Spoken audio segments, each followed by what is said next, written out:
Argentina's story is often told as a tragedy of bad luck, missed chances, external shocks. But here's what nobody tells you. Argentina's recessions follow a pattern so consistent that it reads like a warning manual for the modern world. This is where the pattern begins, not with collapse, but with promise. At the start of the 20th century, Argentina was among the richest nations on earth. In 1913, its income per capita rivaled that of France and Germany. Beef, wheat, and grain flowed to Europe, capital poured in. The future looked guaranteed. For anyone today living in a country buoyed by commodities, cheap credit, or financial inflows, the parallel is uncomfortable. The question Argentina forces us to ask is simple. How does a nation go from abundance to chronic crisis, again and again? The first phase is always prosperity. Argentina's natural wealth created confidence, and confidence bred expansion. Government spending rose. Urban populations grew. Expectations hardened. Prosperity stopped being a phase and became an assumption. This is where the danger enters quietly. Not poverty. Comfort. When wealth appears structural, discipline erodes. Fiscal restraint feels unnecessary. Political promises become easier to make and harder to reverse. Here's why this matters. Systems don't break when people are scared. They break when people are certain. By the mid-20th century, the pattern accelerated. Import substitution policies aimed to protect domestic industry. Labor protections expanded, the state grew larger, more involved, more central. At first it looked like progress. Then the bill arrived. Productivity lagged, exports narrowed, inflation crept in.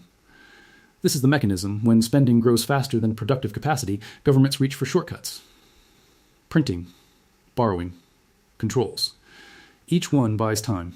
None of them buy stability. The 1970s and 1980s exposed the cost. Debt ballooned. Inflation surged. By 1989, Argentina entered hyperinflation. Prices doubled in months. Savings evaporated. Social order frayed. Everyone thought they were safe. They weren't. The danger wasn't what they saw, it was what they ignored for decades. The system had learned how to postpone consequences, not how to avoid them. This was the first full collapse of the cycle. And it didn't end the pattern. It reset it. In the 1990s, Argentina tried something radical. A currency peg fixed the peso to the US dollar. Inflation vanished almost overnight. Capital returned. Consumption surged.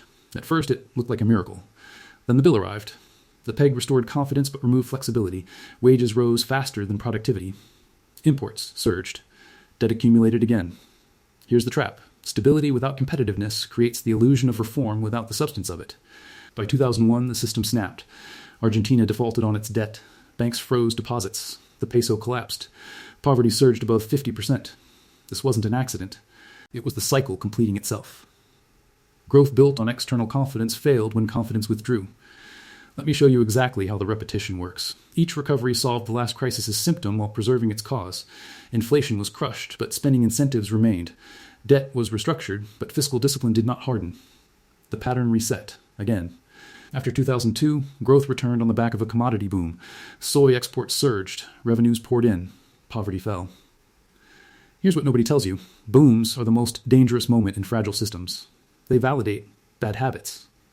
Spending expanded. Controls returned. Inflation crept back under different names. By the 2010s, the familiar pressures resurfaced. Currency weakness, capital flight, rising prices. Not collapse.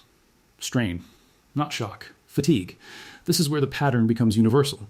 Argentina is not unique because it failed. It's unique because it failed repeatedly in the same way. Commodity windfalls created fiscal expansion.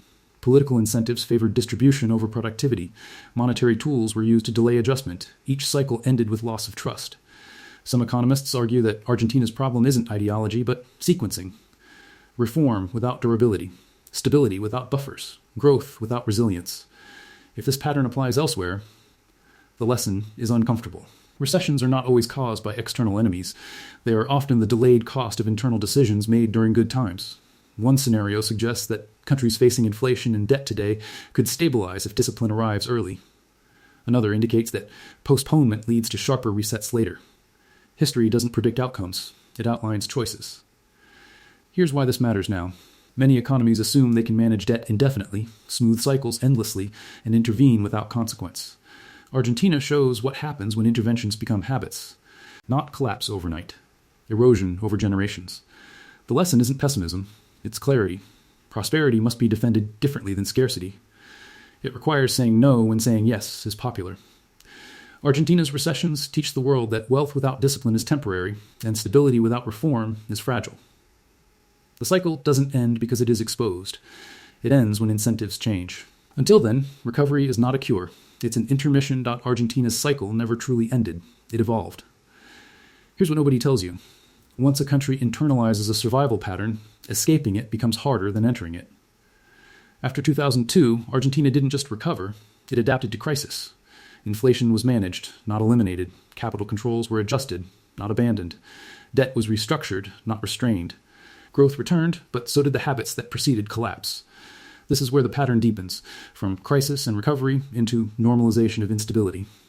Here's the mechanism. Political systems respond to incentives faster than economies do. In Argentina, every recession reshaped expectations. Citizens learned to spend quickly before money lost value. Businesses learned to hedge rather than invest long-term. Governments learned that short-term relief bought political survival, even if it weakened future stability. Not ignorance. Adaptation. Not failure. Coping. Over time, these responses hardened into behavior. And behavior became structure. At first, it looked manageable. Inflation rose, but wages were adjusted. The currency weakened, but exports compensated. Controls were imposed, but loopholes emerged. Everyone thought they were safe. They weren't. Because systems that normalize distortion lose the ability to correct themselves. Each intervention reduced shock in the moment, while increasing fragility later. This is the trap. When policy becomes reactive, strategy disappears. By the mid-2010s, the cycle resurfaced openly. Inflation accelerated. Reserves fell. Confidence thinned. External financing tightened. Another adjustment arrived. Not sudden. Familiar. Some economists argue that Argentina wasn't repeating mistakes. It was trapped between incompatible promises. Social protection without productivity growth. Monetary sovereignty without fiscal restraint. Stability without trust. Each promise satisfied one constituency while weakening the whole. The danger wasn't collapse. It was exhaustion. This is where Argentina's experience becomes global. If this pattern applies, many economies today face similar pressures. Rising debt, political polarization, short-term fixes replacing long-term reform. One scenario suggests that early discipline can preserve flexibility. Another indicates that delay turns adjustment into shock. Argentina's lesson isn't about ideology. It's about timing. Reforms imposed under crisis are harsher than reforms chosen during calm, but calm is precisely when they're hardest to sell. Let me show you exactly how cycles end, or don't. Countries that break the pattern do so by locking in constraints during good times. Independent monetary policy. Credible fiscal rules. Institutions that outlast political cycles. Argentina attempted each, but never simultaneously and never durably. The result was partial reform followed by reversal. Progress without permanence. Recovery without memory. Here's why this matters now. Global economies facing inflation, debt stress, or political pressure often assume they can delay adjustment without cost. Argentina shows that the cost compounds invisibly. Not collapse tomorrow. Erosion over decades. Trust fades. Capital shortens its horizon. Talent leaves. The system continues to function, but at a lower ceiling each cycle. Argentina's recessions teach the world that economic history doesn't punish ambition. It punishes denial. Prosperity creates responsibility. Stability requires restraint.